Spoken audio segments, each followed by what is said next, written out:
왜 병이 날까? 성경적 답변이라는 제목으로 하나님의 말씀 함께 나누겠습니다. 히브리어에 에노쉬라는 단어가 있습니다. 이 말이 형용사로 쓰이면 약한, 아픈, 깨지기 쉬운, 절박한, 죽을 수밖에 없는 이라는 의미입니다. 똑같은 단어가 명사로 쓰이면 약하고 아프고 깨어지기 쉽고 절박하고 죽을 수밖에 없는 존재라는 뜻이 되겠죠. 그 존재는 누구일까요? 바로 인간입니다. 에노쉬라는 히브리 단어 하나가 형용사로 쓰이면 아픈, 명사로 쓰이면 인간. 아프니까 인간이고 아파서 사람입니다. 그러면 사람은 도대체 왜 아플까요? 몸과 마음의 질병, 성경은 4가지 원인을 소개합니다. 첫째는 죄로 인한 질병입니다. 신명기 28장은 축복과 저주가 교차하는 말씀입니다. 하나님이 법을 정하셨습니다. 하나님이 직접 말씀하셨지요. 하나님의 법과 말씀을 순종할 때, 지킬 때 축복을 받습니다. 하나님의 법을 어기고 말씀에 순종하지 않을 때 저주를 받습니다. 불순종으로 인해서 임하게 되는 저주의 목록 가운데 질병이 포함되어 있습니다. 신명기 28장 21절과 22절입니다. 여호와께서 내 몸에 연병이 들게 하사 내가 들어가 차지할 땅에서 마침내 너를 멸하실 것이며 여호와께서 폐병과 열병과 염증과 학질과 한재와 풍재와 썩는 재앙으로 너를 치시리니 이 재앙들이 너를 따라서 너를 진멸하게 할 것이라. 소름 끼쳐지는 무서운 말씀이죠. 하나님 말씀에 불순종할 때 이런 엄청난 재앙, 질병을 당한다는 경고입니다.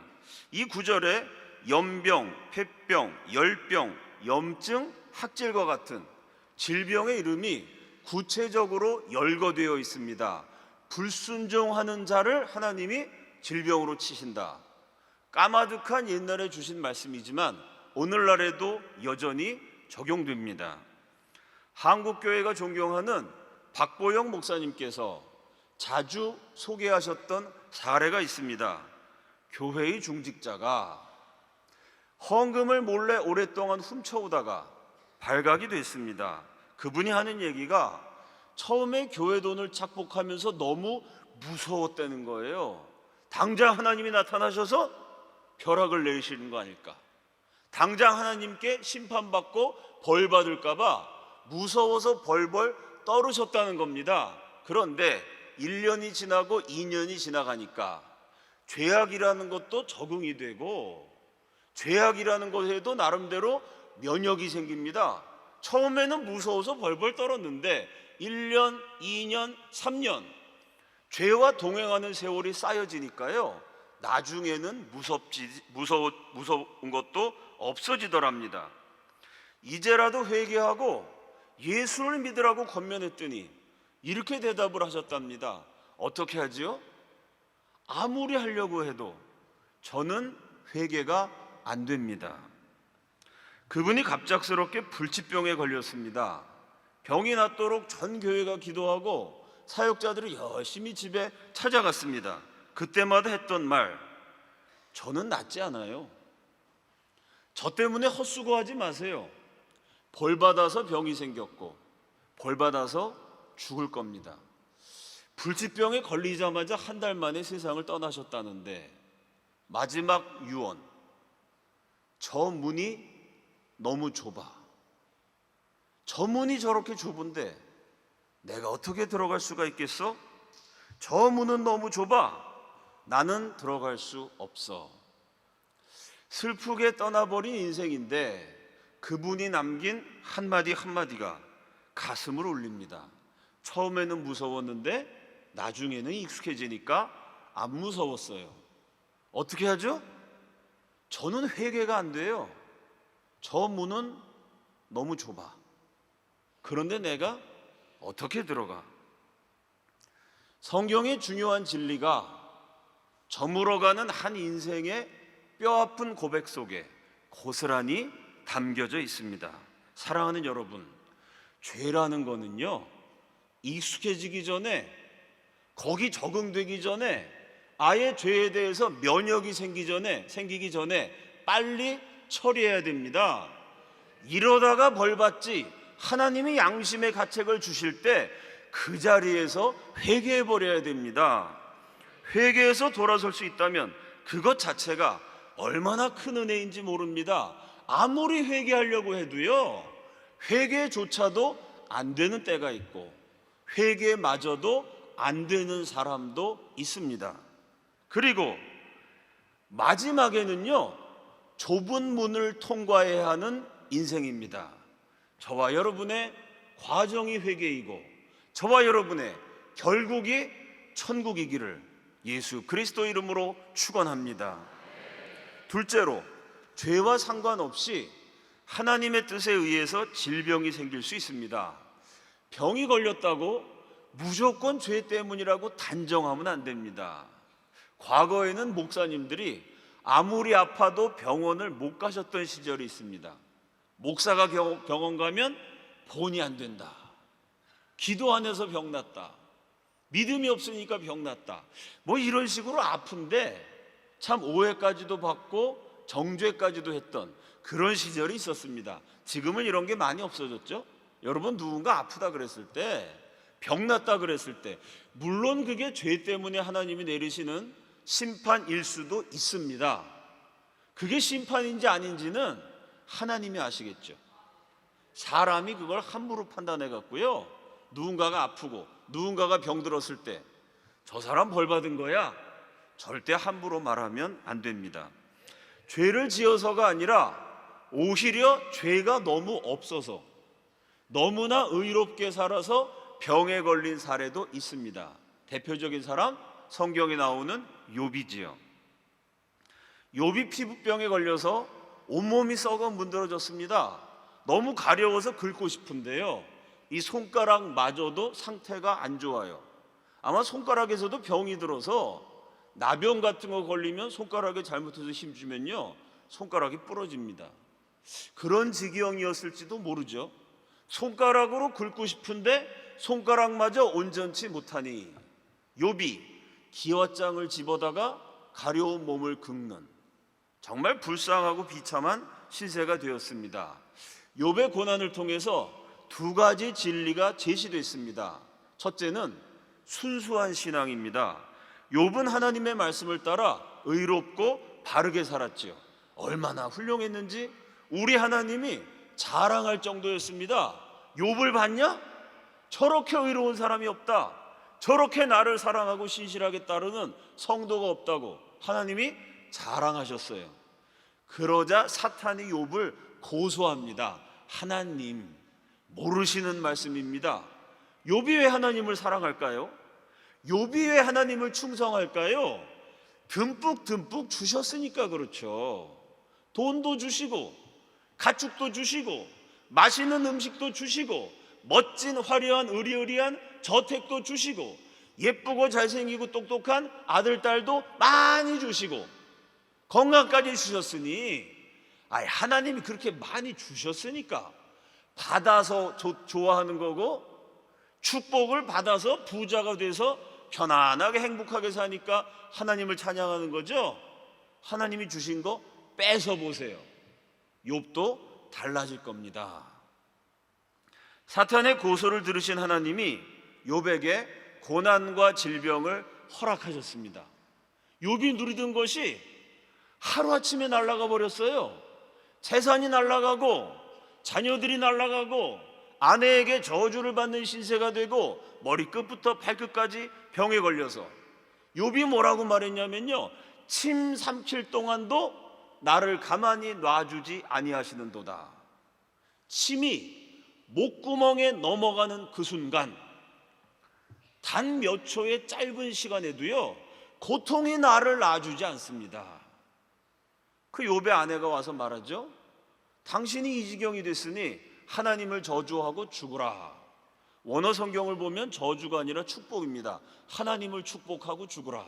무슨 소리냐면요, 하나님이란 분이 얼마나 하찮으시냐, 얼마나 능력이 없으시냐. 당신처럼 전 재산 날라가고 애들도 다 그냥 먼저 세상 떠나버리고 머리끝부터 발끝까지 병들어서 썩어 문드러지는 당신처럼 밑바닥까지 떨어진 사람에게 축복을 받을 만큼, 거지한테 축복받고 썩어 문드러지는 병자한테 축복을 받아야 될 만큼 하나님은 그렇게 거지만도 못한 분이니까 하나님 축복하고 혀를 콱 깨물어서 죽어버려라.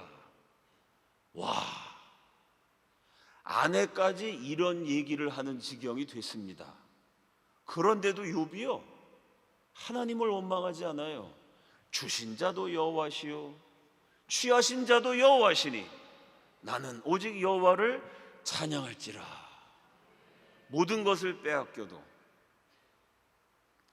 거짓 신세가 돼서 썩어 문드러지는, 차라리 혀를 꽉 깨물고 죽어버리는 게 낫다고 아내에게 충고를 듣는 지경이 돼도 욥은 하나님을 향한 믿음에서 흔들리지 않았습니다.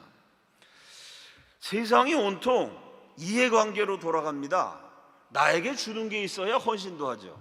내 호주머니를 채워줘야 충성도 합니다. 그런데 욥은 사람으로서는 감당하기 어려운 고통을 겪으면서도 하나님을 향한 사랑, 하나님을 향한 믿음을 끝까지 지켜냈습니다. 세상에 이렇게 순수한 사람도 있고 이렇게 순수한 신앙도 있다는 것, 욥의 고난을 통해서 하나님이 세상에 계시하셨습니다. 또 하나는 하나님과 사람 사이에 중보자가 필요하다는 진리입니다. 하나님은 하늘에 계십니다. 사람은 땅에 있죠. 하나님은 절대 거룩이십니다. 사람은 천성적으로 죄인입니다. 땅에 매여 사는 죄 많은 인간이 하늘에 거하시는 절대 거룩이요 영광이신 하나님께 감히 나아갈 수가 없습니다. 그래서 하나님께 나아갈 수 있게 만들어주는 중보자가 우리 인간들에게는 절실하게 필요합니다. 땅에 매여 사는 사람들, 이 땅에서 무수한 고통과 슬픔을 겪는 사람들, 억울하고 원통하고 화가 나고 슬프지만 어디 가서 하소연도 할 수 없는 사람들, 그 인생들의 사연을요 하나님께 나를 대신해서 아뢰 주실 수 있는 분, 내 고통과 슬픔, 억울함을, 원통함을 우리 하나님께 나를 대신해서 하소연해 주실 수 있는 분, 하나님과 사람을 이어주고 연결하는 중보자가 저에게도 여러분에게도 필요합니다. 바로 욥이요, 고통의 절정에서 누가 좀 있어 주셨으면 좋겠다. 친구들은 다 나한테 와서 네가 그렇게 아프고 재앙을 겪은 거는 네 죄 때문이잖아, 나를 오해하고 내 마음을 몰라주고 위로받아야 될 나에게 비난을 퍼붓는데, 정말 내가 어떤 사람인지, 지금 내가 얼마나 힘든지 내 사정을 좀 하나님께 알려드릴 수 있는, 나와 하나님 사이에 소통해 주실 수 있는 그런 분이 있으셨으면 좋겠다고 고통의 절정에서 욥은 고백합니다. 욥기 16장 21절 다 함께 읽습니다. 시작.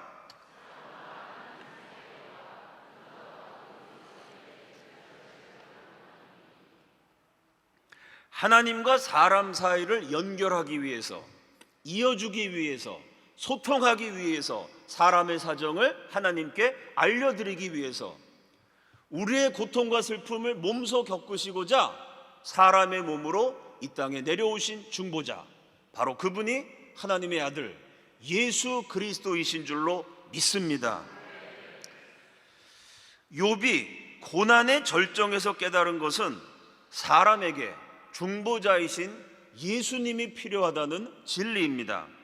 의로운 욥이요, 왜 고난을 당하고 왜 병에까지 걸려야만 했는지 사람의 머리로는 헤아리고 이해하기 어렵습니다.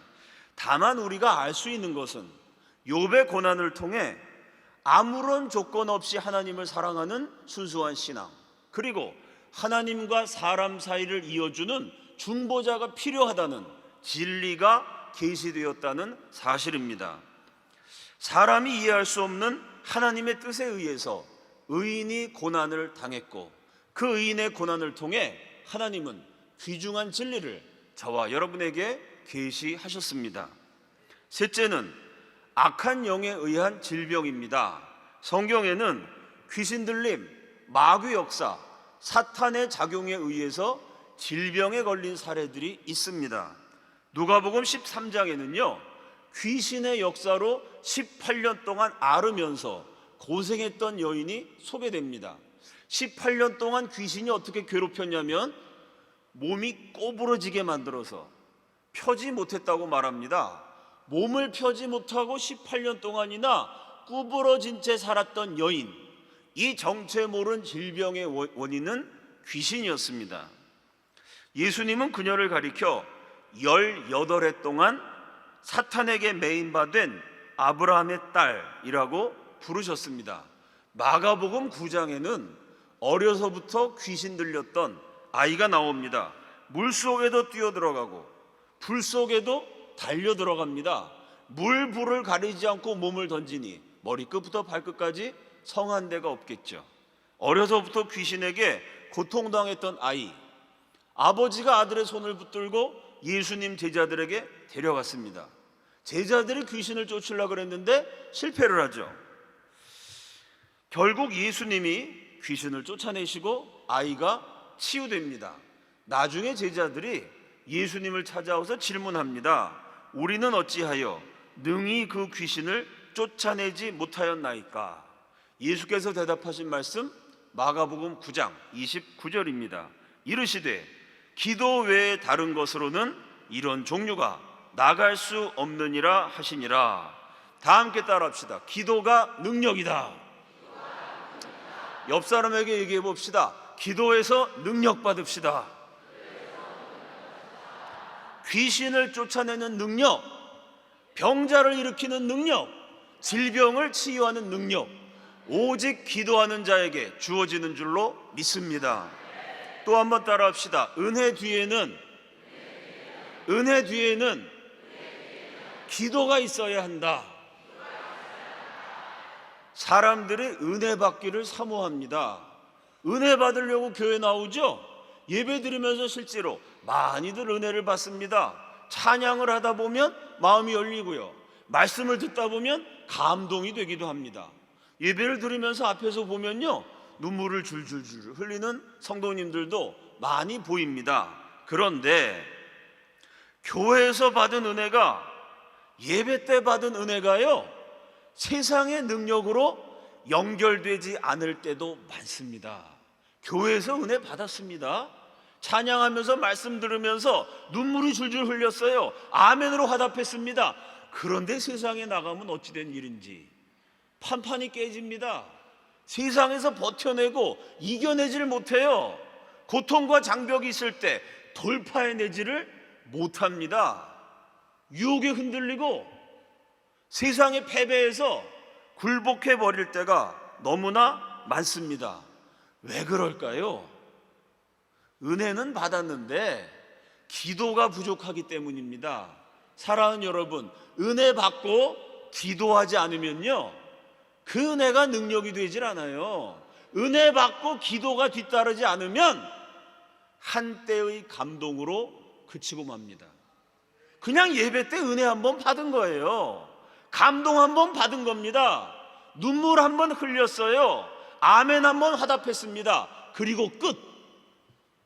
그 예배 때 받은 은혜와 감동이 내 삶을 변화시키는 능력이 되려면, 견고한 진을 돌파하는 능력이 되려면, 내 앞길을 가로막는 장벽을 뛰어넘는 능력이 되려면 은혜 받고 바로 그 자리에서 기도해야 합니다. 하나님이 주신 은혜와 내가 하나님께 드리는 간절한 기도가 결합이 될 때 바로 거기서 능력이라는 게 생겨납니다. 그래서 웨슬리가 한 얘기, 잘 받아야 된다. 그 얘기가 하나님의 은혜도 잘 받아야 됩니다. 은혜 받고 그냥 그쳐버리면 은혜로 끝나는 거고 감동으로 끝나버리는 겁니다. 은혜를 받고 감사합니다 하나님, 능력도 받기 원합니다. 간절히 기도할 때 주신 은혜가 이기는 능력으로 우리 모두에게 임할 줄로 믿습니다. 은혜 받고 기도해서 능력도 받으시기를 예수 그리스도 이름으로 축원합니다. 넷째는 자연적인 현상으로서의 질병입니다. 열왕기하 4장에 보면 수넴 여인의 아이 이야기가 나옵니다. 이 아이가 들판에서 머리가 아프다고 호소하다가 엄마 무릎에 앉아서 간호를 받는 채로 죽어버립니다. 이 아이가 왜 병이 생겼는지, 왜 죽었는지 성경은 아무런 설명도 하지 않습니다. 이 아이의 죄 때문인지, 악한 귀신이 역사했는지, 하나님의 특별한 섭리가 있는지 성경에 아무런 해설도 덧붙이지 않습니다. 열왕기하 5장에는 나병에 걸린 나아만 장군이 나옵니다. 이 나아만 장군의 경우도요, 어쩌다가 나병에 걸렸는지, 죄 때문인지, 하나님의 뜻인지, 귀신 역사인지 아무런 설명이 없습니다. 자, 이런 경우에는 초자연적인 현상이 아니라 자연적인 현상, 병리적인 현상으로 병에 걸렸다고 해석할 수 있습니다. 수넴 여인의 아들은 잘은 모르지만 성경의 기록을 통해 추측해 볼 때 들판에서 아이고 머리야 그 이스라엘 뜨거운 기후 속에서 일사병에 걸리는 경우가 있습니다. 아마 일사병의 일종이 아닐까 추측할 수가 있겠지요. 나아만은 어떤 경로이든지 나병균에 감염되었으니까 나병에 걸렸을 겁니다. 마찬가지로 세균, 바이러스, 잘못된 오염된 환경, 과로, 과다한 음주와 흡연 같은 나쁜 습관, 유전적 요인, 이런 다양한 요인에 의해서 다시 말하면 꼭 죄를 지었든지, 욥처럼 하나님이 특별한 뜻으로 질병을 내리셨든지, 귀신이 역사하셨든지, 이런 초자연적인 원인 말고요, 이런 자연적인 원인에 의해서, 병리적인 현상에 의해서도 얼마든지 병에 걸릴 수가 있습니다. 정리해 봅시다. 성경이 말하는 질병의 원인은 네 가지입니다. 죄 때문에, 하나님의 특별하신 뜻에 의해서, 악한 영, 귀신 역사로, 초자연적인 원인과 상관없는 자연적인 현상으로 사람이 아플 수도 있고 병에 걸릴 수도 있습니다. 병에 걸린 사람들은 어떻게 해야 될까요? 당연히 병원에도 가고 치료도 받아야 합니다. 그런데 성경은 당연히 치료를 받는데 근본적으로 중요한 관점이 있어야 한다고 증거합니다. 그것은 하나님과 나와 관계라는 관점입니다. 비단 질병뿐만이 아닙니다. 우리가 신앙인으로 산다는 것은 세상을 하나님과 나와의 관점에서 바라보는 겁니다. 내 인생에 일어나는 사건들을 하나님과 나와의 관점에서 해석하는 겁니다. 좋은 일을 주셔도 나쁜 일을 주셔도 하나님이 나에게 이런 일이 일어나게 하신 이유는 무엇일까? 질문할 수 있고 기도할 수 있습니다. 인생에서 일어나는 모든 일들을 나와 하나님과의 관계라는 관점에서 바라보고 해석하며 해결하는 훈련을 해야 합니다. 만약에 죄 때문에 병이 났다면 당연히 하나님과의 관계에서 하나님 앞에 나가서 회개해야 됩니다. 욥처럼 하나님이 특별한 뜻이 있어서 질병과 고난을 허락하셨다면 마찬가지로 욥처럼 인내하면서 하나님의 해결을 기다려야 합니다.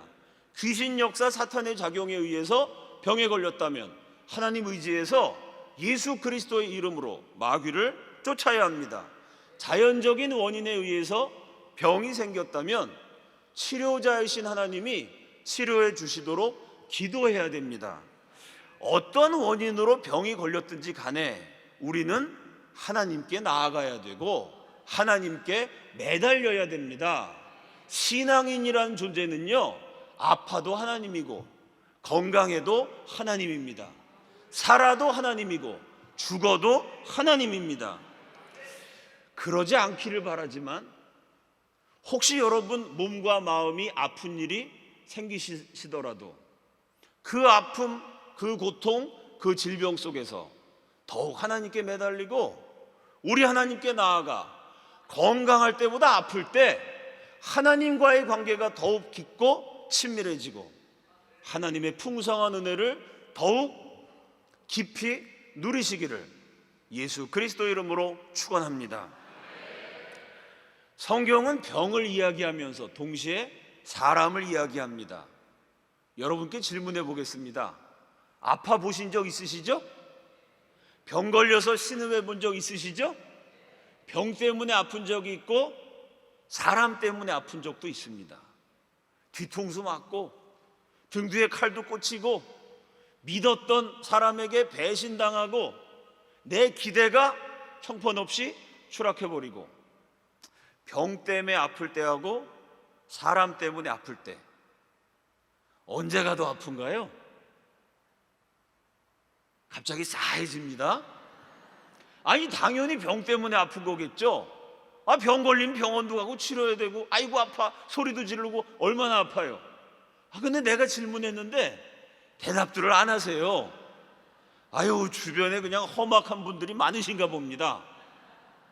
살다 보면 별의별 일을 다 겪어서 제일 사랑한 사람한테 제일 깊은 상처를 받는 게 인생입니다. 가깝기 때문에 소중하기 때문에 더 아픈 가시가 되는 게 저와 여러분이 살아내야 하는 삶입니다. 병 때문에도 아픈데요, 건강이 타고날 때부터 안 좋으신 분들 참 고생 많이 합니다. 건강 때문에 아프기도 한데 성경을 읽다 보면 오히려 병에 대한 얘기보다 사람 얘기가 더 많습니다. 사람 때문에 더 많이 아프다는 거예요.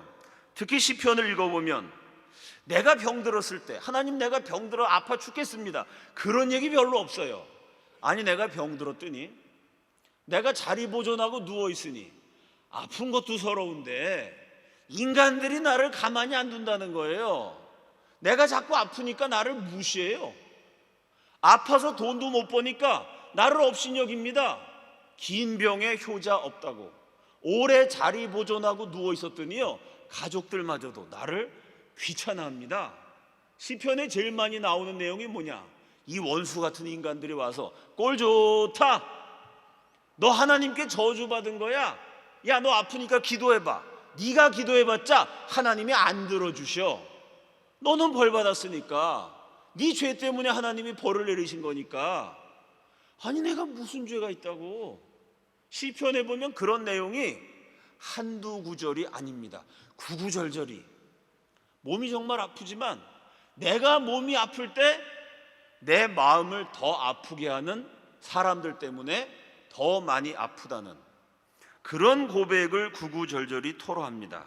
오랫동안 자리 보존하고 누워 있었더니 사랑하는 사람도 떠나고 가까웠던 친구도 떠나고 가족마저도 등을 돌려서 너무나 외롭다고 절실한 고독을 토로하는 말씀도 많습니다. 병보다 우리를 더 아프게 하는 것은 사람입니다. 그렇다면 우리는 그런 사람 되지 말아야죠.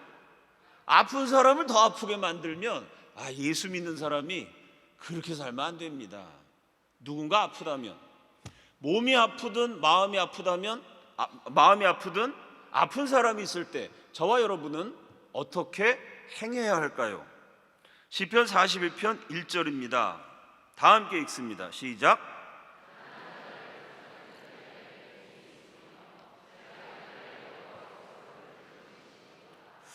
이 구절에 쓰인 가난한 자라는 단어를 아픈 자라고 번역할 수도 있습니다. 가난한 자와 아픈 자, 사실은 두 개념이 연결되어 있습니다. 옛날에는요 가난하면 병원도 못 갔습니다. 제가 어렸을 때만 해도요 지금처럼 대한민국 잘 살지 않았고 의료 혜택이 전 국민에게 골고루 미쳐지지 않았기 때문에 아픈데 돈이 없어서 치료 못 받으시는 분들도 많았습니다. 지금 대한민국이 많이 발전했지만 지금도 여전히 그런 국민들이 있으십니다. 옛날에는 더했겠죠. 그래서 이 성경에 쓰인 가난한 자라는 말은 가난해서 병원도 못 가고 가난해서 치료도 못 받는 아픈 사람이라고 해석할 수 있습니다. 그런 사람을 보살피는 자에게 복이 있다고 말합니다. 보살핀다는 단어, 아픈 사람의 마음을 잘 이해해주고 정성스럽게 돌봐준다는 말입니다. 보살핀다 그래갖고 육체적으로만 섬겨주는 게 아니고요, 아픈 사람 마음을 헤아려주고 그 마음을 다독거려주고. 여러분, 아플 때 누가 내 마음을 알아주면 얼마나 고맙습니까? 마음을 알아주고 정성스럽게 보살펴주는 사람, 하나님이 축복을 내리실 줄로 믿습니다. 그러면 하나님이 복을 약속하셨는데 무슨 축복을 받을까요? 시편 41편 3절 또 한번 다 함께 읽습니다. 시작.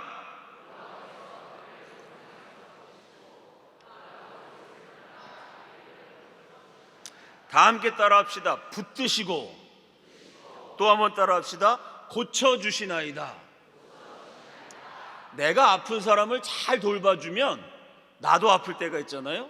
그때 하나님이 나를 붙드시고 돌봐주신다고 약속하셨습니다.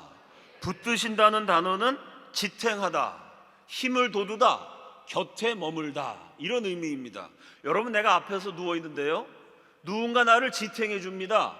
나에게 막 용기와 힘을 북돋워줘요. 내 곁에 머물면서 나를 섬겨줍니다. 이런 역할을 하는 직종, 보통 간호사라고 부릅니다. 환자가 옆에 있으면, 환자가 누워있으면 간호사가 옆에 와서 머물러 주면서 용기도 북돋워주고 보살펴주고 섬겨주지 않습니까? 무슨 얘기냐면요, 내가 아픈 사람을 잘 돌봐주면 누가 내 간호사가 되어주시냐면 여호와 하나님이 간호사가 되어주신다는 약속입니다. 고쳐주신다 그랬어요. 병 고치는 일, 의사가 하는 일입니다. 내가 아픈 사람 잘 섬겨주면요, 내가 아플 때 누가 의사가 되어주시냐면 만군의 하나님 여호와, 만왕의 왕이요 만주의 주이신 하나님께서 직접 내 침대 곁에 오셔서 나를 돌봐주시는 간호사가 되어주시고 내 병을 고쳐주시는 의사가 되어주신다는 시편 41편의 약속입니다. 누군가 병에 걸렸을 때, 몸과 마음이 아플 때 그의 마음을 헤아려주고 위로해주고 보살펴주면 내가 아플 때 하나님이 나의 간호사가 되어주시고 하나님이 나의 의사가 되어주시는 상과 축복을 받게 됩니다. 말씀을 정리하겠습니다. 내가 병에 걸렸다면 하나님과의 깊고 친밀한 관계 속에 나아가야 됩니다. 왜 병이 생겼는지 모르죠. 성경이 4가지 원인을 말하는데 그게 뭔지 성경에 그냥 말씀으로 기록되어 있지만 구체적으로 나는 어떤 원인에 의해서 병에 걸릴지 사실 모를 때가 많습니다. 그럴 때 하나님께 나아가 기도해야 합니다. 하나님과의 깊고 친밀한 관계 속에서 병의 원인을 가르쳐 주시면 감사한 거고요, 안 가르쳐 주시면 할 수 없습니다. 가르쳐 주시던 안 가르쳐 주시던 상관없이 하나님께 나가서 기도하면서 치료해 주시도록 부르짖어야 합니다. 다른 사람이 아플 때는요, 그거 함부로 말하면 안 돼요. 아픈데 저 사람 벌 받은 거다, 저 사람 잘못해서 그런 거다, 그러면 얼마나 상처가 되고 시험이 되겠습니까?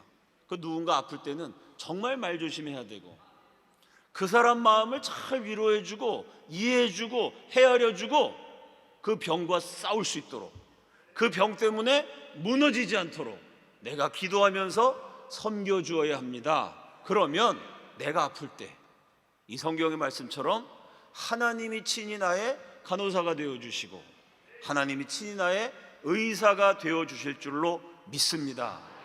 하나님이 말씀하신 글자로 적혀있는 이 약속을 우리 금난교회 모든 성도들은 여러분의 삶에서 현실의 축복으로 체험하게 되시기를 예수 그리스도의 이름으로 축원합니다.